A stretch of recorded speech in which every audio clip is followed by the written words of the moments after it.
Hai, saya Syaz daripada EasyCare Warranty.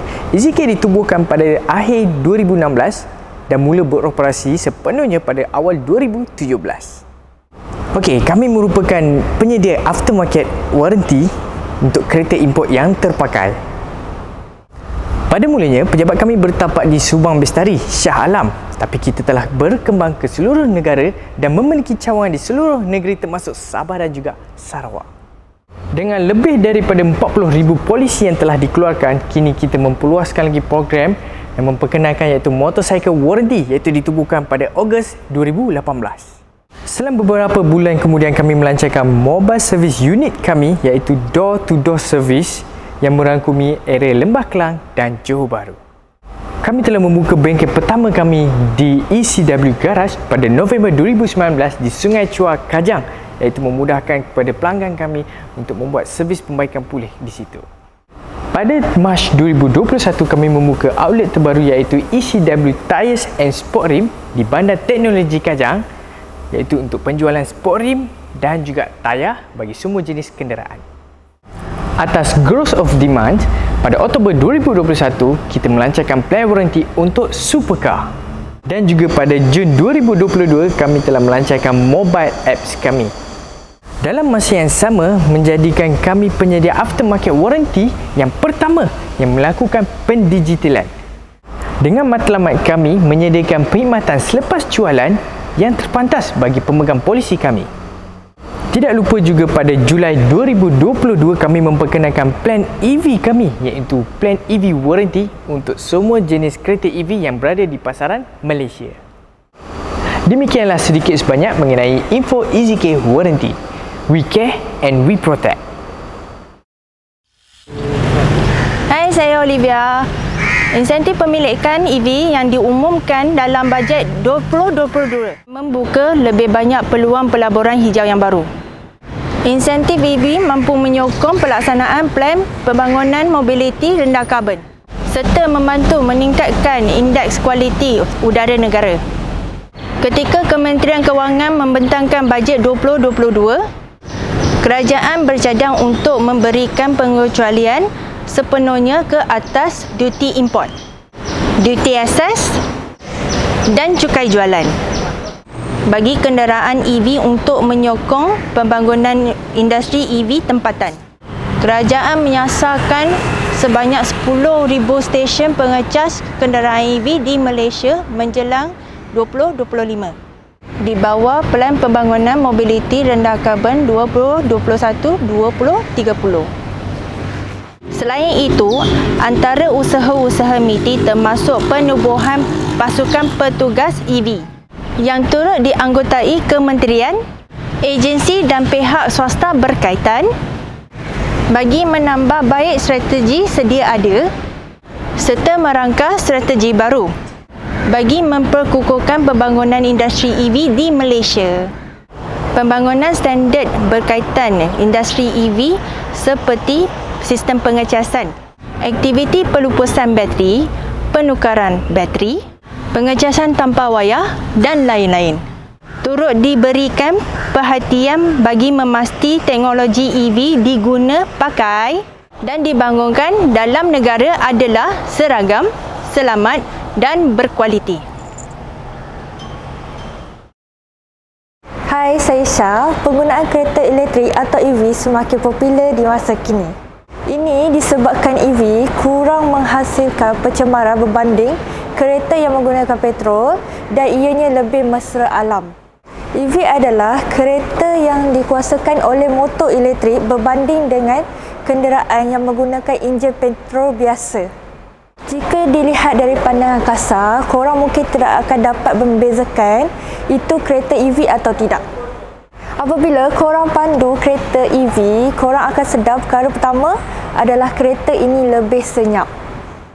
Jadi hari ini kita akan bincangkan bagaimana fungsi-fungsi di dalam komponen kereta EV. EV tidak memerlukan internal combustion engine untuk bergerak. Ia dijadikan dengan elektrik motor berbanding dengan enjin petrol. Elektrik motor mendapat kuasa daripada controller yang mengawal jumlah kuasa berdasarkan tekanan pedal oleh pemandu.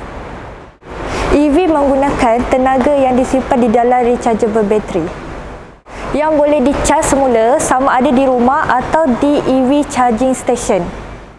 EV bergerak tanpa menggunakan bahan api atau menghasilkan pelepasan exhaust yang berbahaya.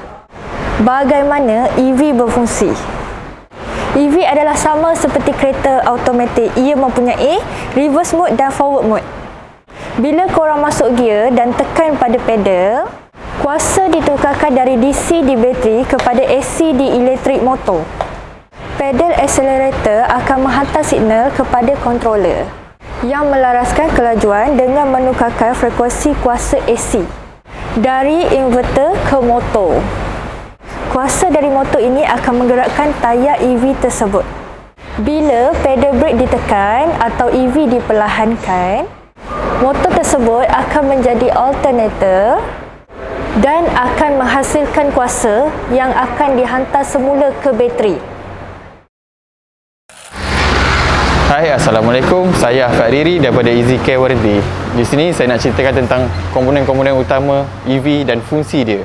EV terdiri daripada traction battery pack, power inverter, electric traction motor, power electronic controller, bateri, charge port, DC converter, charger dan transmission. Traction battery pack adalah rechargeable battery yang membekalkan kuasa kepada elektrik motor dengan memberikan prestasi tinggi dan pencuitan yang pantas pada EV yang berkenaan. Power inverter berfungsi dengan menukarkan direct current kepada bateri kepada AC, iaitu alternate current. Dengan ini, AC digunakan oleh elektrik motor.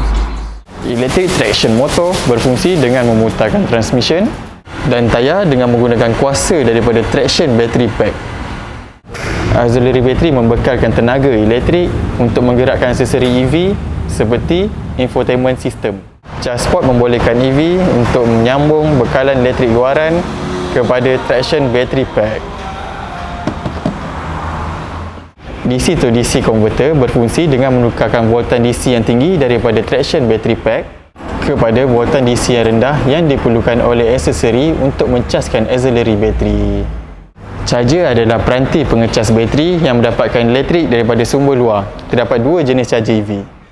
On-board charger yang terletak di dalam kereta dan off-board charger yang tidak terletak di dalam kereta. Thermal system cooling bertindak bagi mengekalkan suhu operasi yang betul bagi elektrik motor dan komponen-komponen motor yang lain.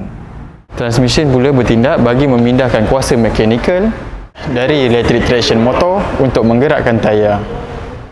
Berapakah jauh perjalanan anda boleh bergerak dengan bateri yang telah dicas dengan penuh? Ia bergantung kepada saiz bateri. Lagi tinggi kuasa bateri EV anda, lagi jauhlah perjalanan anda. Seperti contoh model Tesla long range dual motor boleh mencapai sehingga 570 km.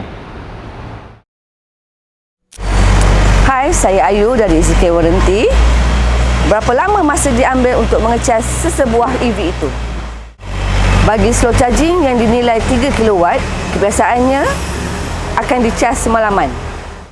Ini kerana ia mengambil masa 8 hingga 10 jam. Sementara fast charging dinilai dari 7 hingga 22 kW. Kebiasaannya terletak di parking kereta awam, stesen minyak dan supermarket. Ia mengambil masa untuk cas antara 3 hingga 4 jam. Dan rapid charging yang dinilai dari 43 kW boleh dicas antara 30 hingga 60 minit. Kelebihan EV. Mesra alam kerana tidak memiliki sistem exhaust. Jadi ianya pelepasan sifar. Kos tenaga elektrik lebih murah berbanding bahan api fosil. Maintenance yang rendah kerana EV tidak perlu menggunakan minyak pelincir dan ATF. Jadi tidak perlu servis penyalinan minyak kerana EV tidak memiliki banyak komponen yang perlu ditukar seperti kenderaan biasa.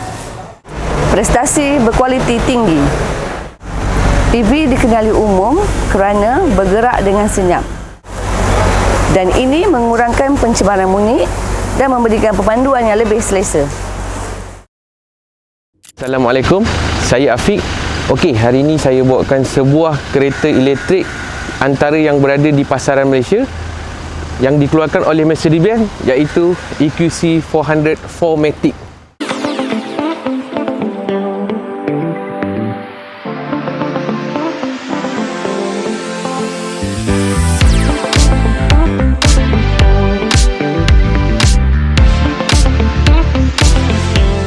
Okey guys, so inilah dalaman kereta yang ada dekat dalam EQC 400. So perbezaan dia sangat ketara dengan kereta yang menggunakan enjin petrol dan diesel.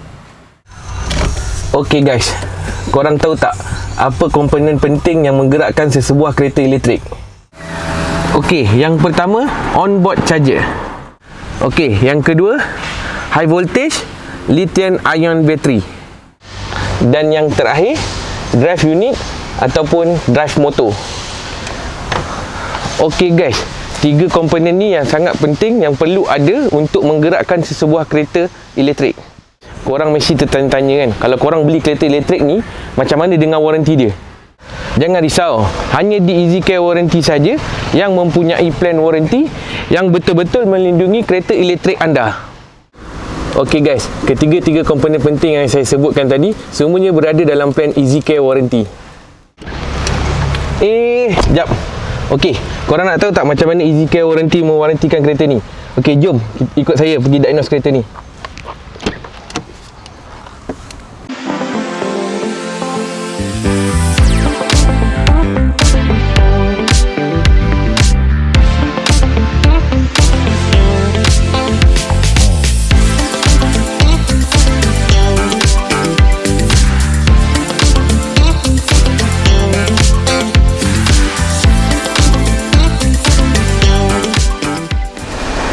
Jika korang mempunyai polisi dengan EasyCare Warranty, kami menyediakan workshop yang memiliki kepakaran untuk membaiki kereta elektrik anda seperti Porsche Taycan 2020 ini. Okey, ini adalah proses untuk diagnosis yang dilakukan oleh pakar untuk mengetahui apa kerosakan yang berada di dalam kereta ini.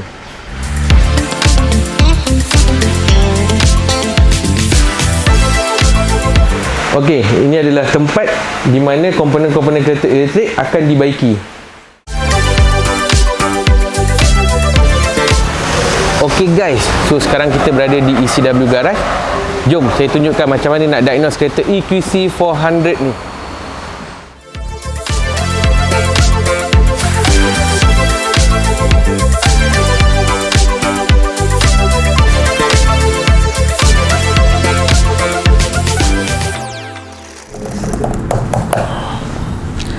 Dalam peredaran teknologi yang semakin membangun dengan pesat, terutamanya dalam bidang automotif, kami di EasyCare Warranty tidak ketinggalan untuk memberikan perkhidmatan yang terbaik bagi menjamin kepercayaan pengguna agar tidak bimbang untuk memiliki kenderaan elektrik. Dengan program jaminan EV di EasyCare Warranty, kami memberikan jaminan sehingga 3 tahun bagi memastikan kenderaan pengguna mendapat perkhidmatan yang terbaik selepas jualan. Ingat, jaminan yang terbaik hanya ada di EasyCare Warranty. We care and we protect.